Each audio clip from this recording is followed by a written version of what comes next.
There is the news nationwide. I am Shegun Lawale. As part of efforts to boost party management and good governance, President Goodluck Jonathan is to lead a high-powered team of the People's Democratic Party for unification and crisis management. It was part of decisions taken by the National Caucus of the party last night in Abuja. State House correspondent Ima Okundo reports.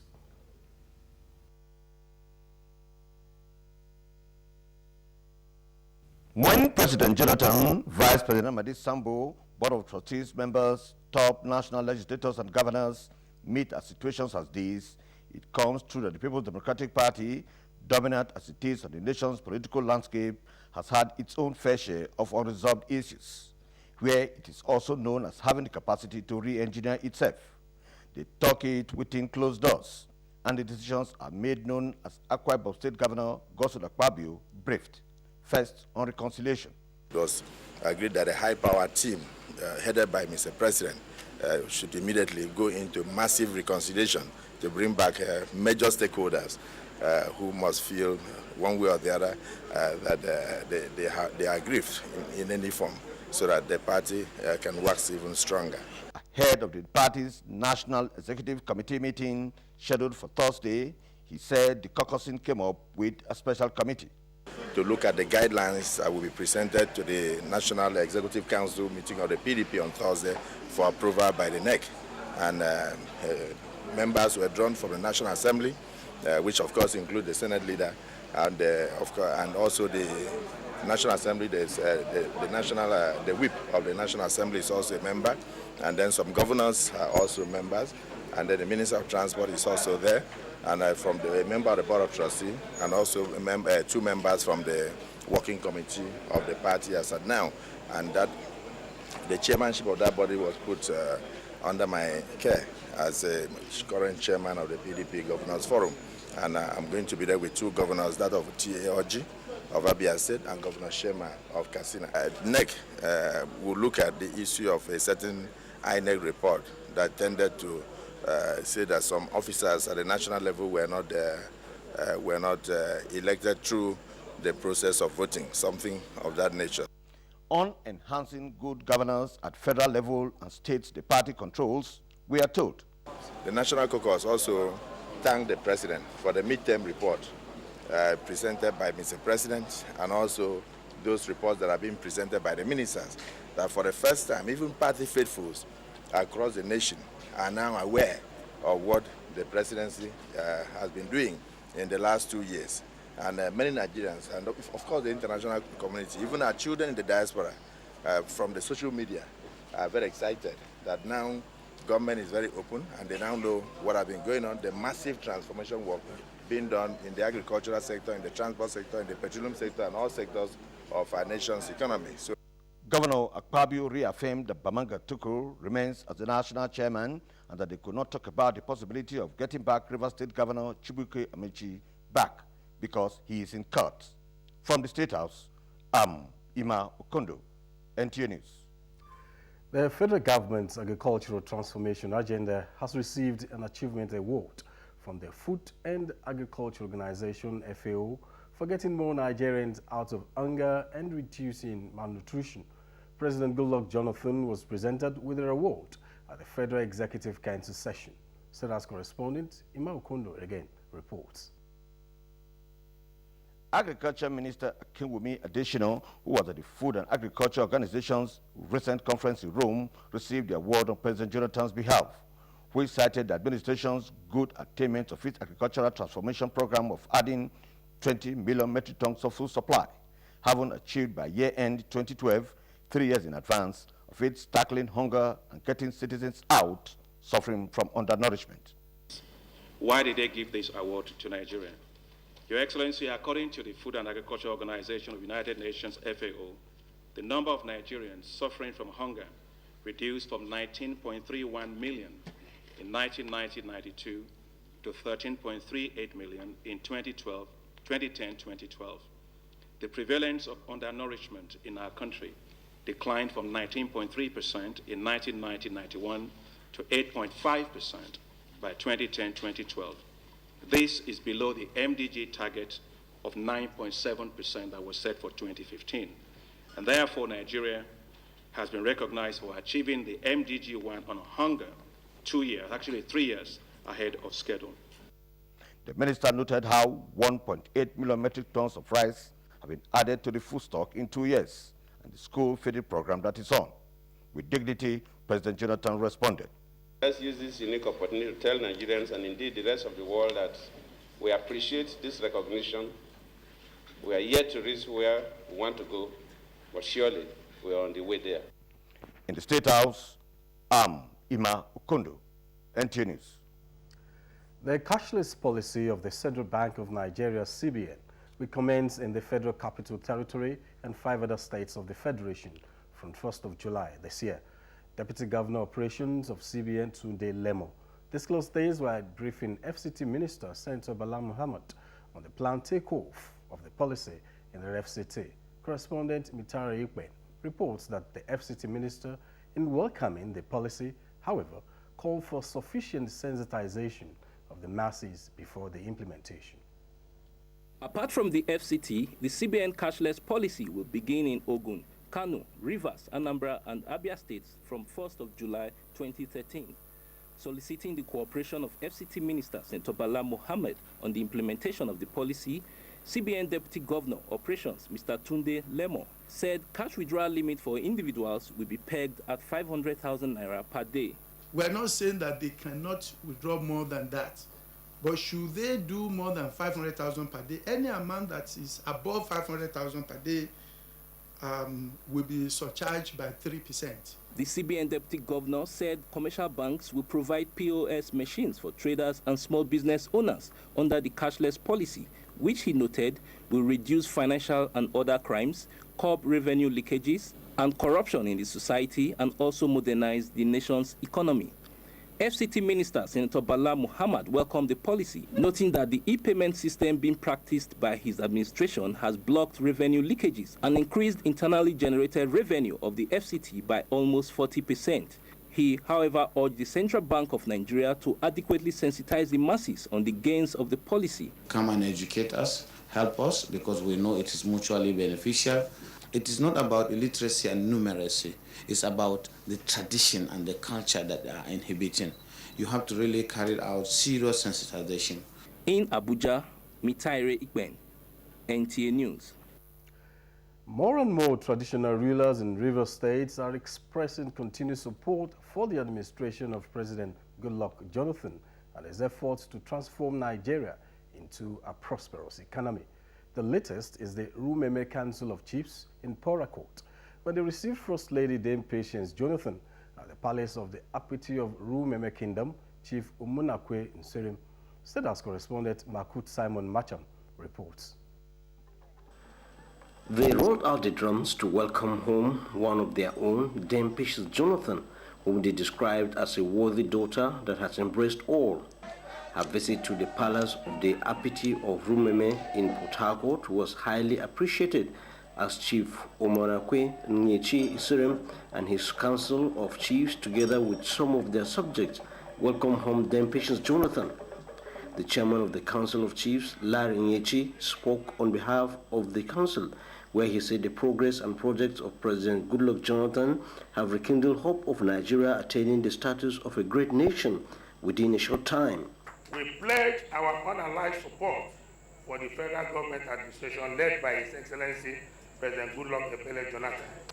Count on us unequivocally for our support always, even as we look forward to our second missionary journey. Dame Patience Jonathan, in a response, said she has never doubted the support of the people of Rivers State in general, who did not only train her and her husband well, but have continued to pray and support them in their assignment that God has given them to lead Nigeria to the next level. I know that my people will always stand by me. And my husband is also their son. By the grace of God, we will never disappoint you.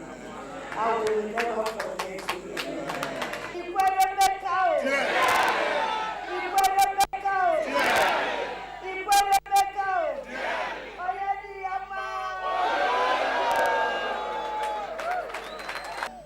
In Port Port Harcourt, I am Makut Simon Macham, NTA News. We now join Abdullahi Muhammad in our Lagos Network Center for details of Women Empowerment Program and other stories from that zone. Abdullahi. Thank you for joining us in Lagos. Legal practitioners in Nigeria have been asked to uphold corporate governance ethics when acting for the clients and keep corruption and money laundering under check. Harold Peisner, Chairman International Issues Committee of the Law Society of England and Wales, gave the advice at the 7th Annual Business Conference with the theme Legal Profession in Emerging Economy, where Chumuba reports that Ekiti State Governor Kayode Fayemi advocated improvement on the factors that make countries preferred investors' destination. The report. Policy formulators and stakeholders highlighted key legal issues affecting diverse areas of law and the role legal practitioners must play, with emphasis on promoting economic growth. Hold government to account over the provision of a legal framework that guarantees access to justice, enforcement of contracts, protection of private property rights. Ekiti State Governor advocated the strengthening of legal and regulatory institutions to enforce contracts.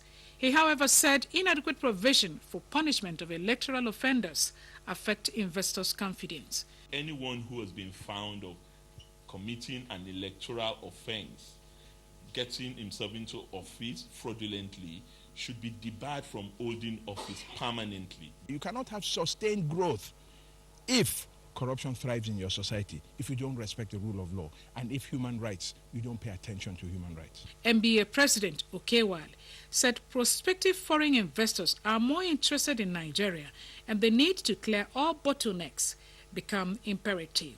To keep ensuring that laws are made for Nigerians to keep in touch with development all over the world. The conference attracted foreign and local participants. In Lagos, Viara Chumuba, NTA News.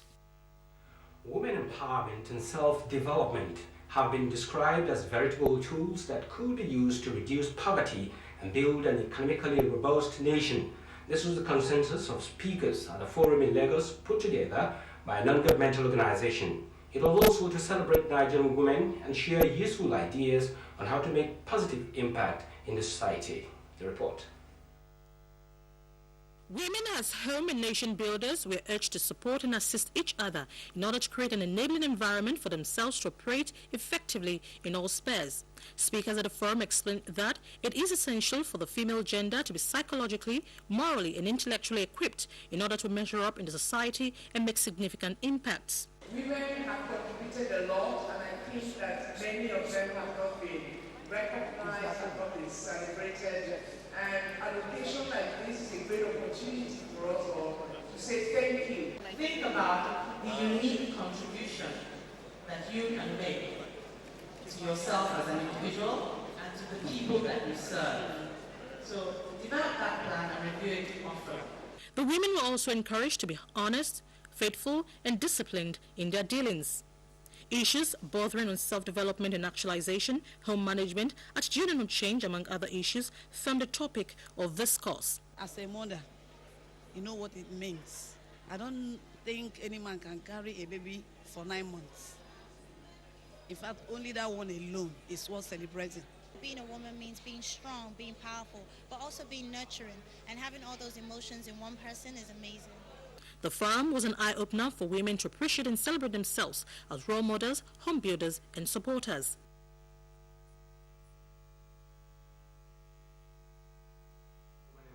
We move on to health matters now. An awareness campaign has been organized to sensitize the public on the need to care for children with cerebral palsy. To this end, a non-governmental organization visited some homes that cater for children with the disease in Lagos. The report. Experts say cerebral palsy is a group of chronic conditions that impairs the body movements and muscle coordination. It is caused by damage to one or more specific areas of the brain, usually during fetal development or infancy. The forum is aimed at increasing awareness and early detection and management of cerebral palsy. Once a child has developmental delay, you know something is wrong. Exactly what it is will require a few tests and some time for you to know. If it is cerebral palsy, there's no cure. So, but there's a wide range of management options. And the earlier you start the management options, the better the life of your child will be. If you see that your child cries all the time, is floppy, or the child uses only one hand, or the child is totally disinterested in whatever is happening around, and by the time a child is 6 months old, you should know. With the increase in percentage of children with cerebral palsy, the medical community has gone into more research to determine causes and effective ways of managing the disability.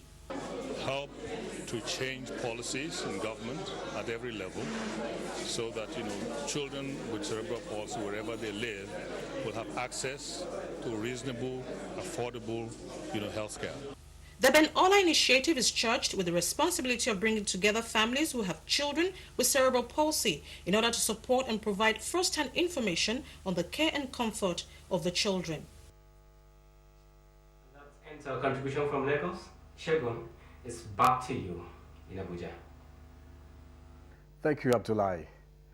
Communication stakeholders in Internet governance in Nigeria converged on Abuja to brainstorm on how to present the country's common position on information and communication technology ICT policy, preparatory to a global Internet governance forum scheduled for Indonesia later in the year. Correspondent Edino Justice reports that the Minister of Communication Technology, Mobolaji Johnson, declared the conference open. The minister, while appreciating the rapid increase in communication lines that have grown to about 300% in Africa within a short period, says Nigeria alone witnesses additional 9 million lines each year. Government has set a target to reduce financial exclusion from the current 46.3% in 2010 to 20% of the adult population by 2020. The Executive Vice Chairman, Nigerian Communication Commission, NCC, Eugene Jua, represented said developing nations should also have access to Internet. Dr. Ernest Ndukwe, co-chair Presidential Committee on Broadband, in a paper entitled Addressing the Vulnerability of Critical ICT Infrastructure, stressed on the need to have a cyber law that will protect ICT infrastructure from attackers. Some of the stakeholders speak on the essence of the conference. We need to raise our voice. We need to see how we can protect the Internet governance in our country. How do we build confidence? How do we build trust? Can the whole world trust us when we do business online? In this stakeholders meeting, they are calling for a declaration of ICT infrastructure that it should be protected. From Shehu Musa Yaradua Center, Abuja, Edino Justice, NTA News. The Department for International Development, DFID, has voted 62 billion naira for teacher development projects in the 3 states of the North. Outgoing Senior Education Advisor, DFID, Barbara Payne, said that this at the meeting with the Minister of Education in Abuja. Franka Uzoma Olua has details. The Teacher Development Project is designed to offer in-service training for 62,000 employed teachers who will be trained over 3 years each in English, mathematics, and science and technology.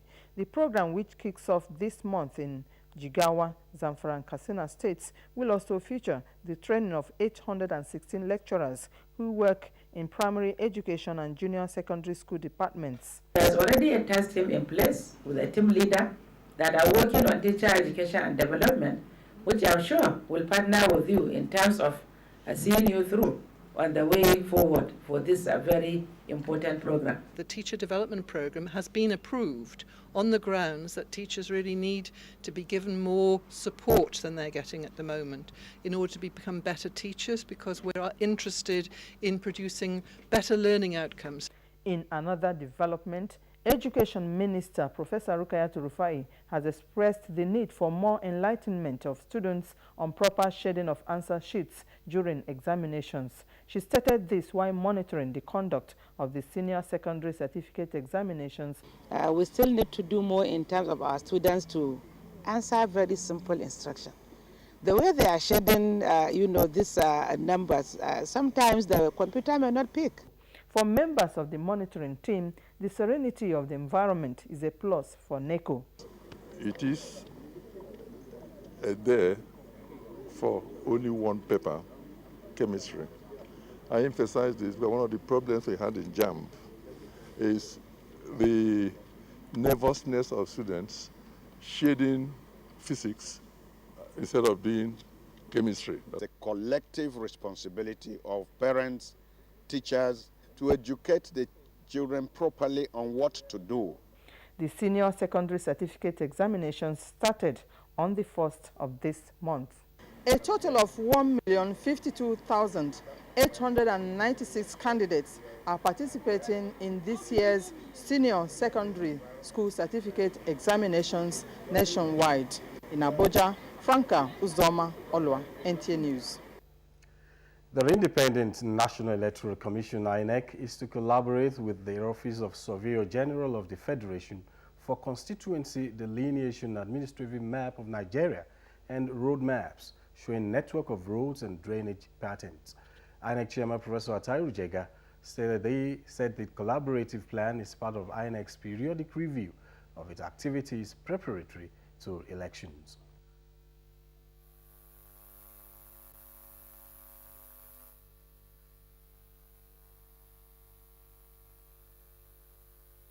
In our own country in particular, where historically traditional authorities and other stakeholders tend to confuse electoral constituency delimitation with administrative boundary delimitation, it is normally very politically charged.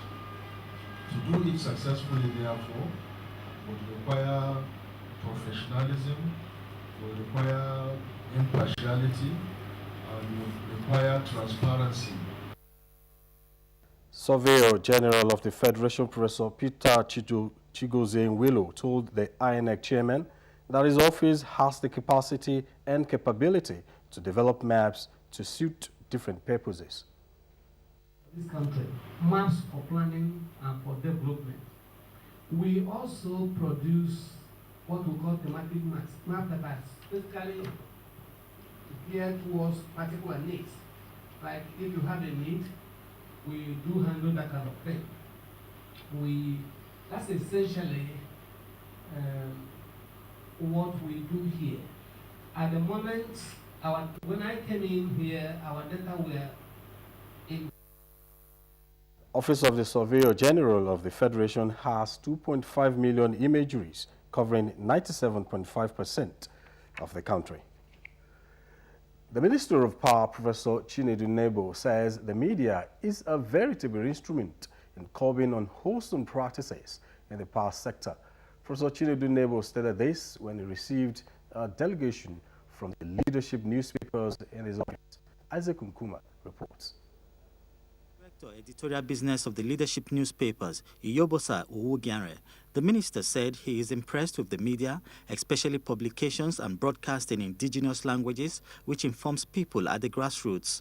To this end, he said the Ministry of Power will partner the media to expose individuals who purchase transformers meant for an area with the aim of profiteering, thereby hampering the effectiveness of the distribution companies. If that situation is such that the press objectively tries to capture, instead of attacking personalities or trying to run down persons and so on, you give one courage to do even more. The minister noted that the act is capable of crippling the nation's fragile power sector. Therefore, all hands must be on deck to support the federal government's quest to put the power sector on the path of full recovery. In Abuja, Isaac Nkuma, NTA News. The national policy on internally displaced persons will soon be instituted by the federal government. This will provide proper framework for the right intervention and address core issues relating to seeking refuge in Nigeria. The Federal Commissioner, United Nations High Commission for Refugees in Nigeria, Adia Adiza Kangiwa, disclosed this at a press conference marking the 2013 edition of the World Refugee Day. Ronke Kolawole reports. The press conference is meant to create awareness on the plight of refugees worldwide. There are sections on Nigerians seeking refuge in Niger Republic due to internal place.